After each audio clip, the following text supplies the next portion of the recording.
உங்களுக்கும் back pain இருக்கு தானே?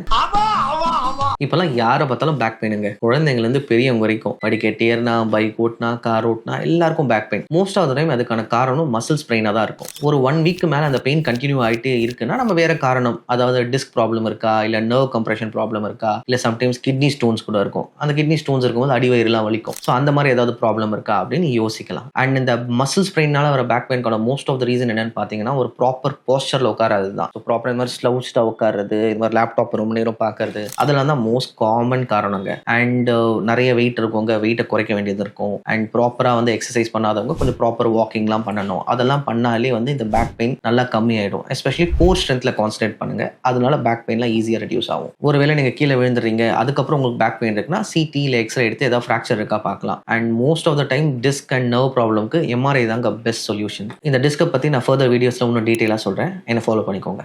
Be aware, take care.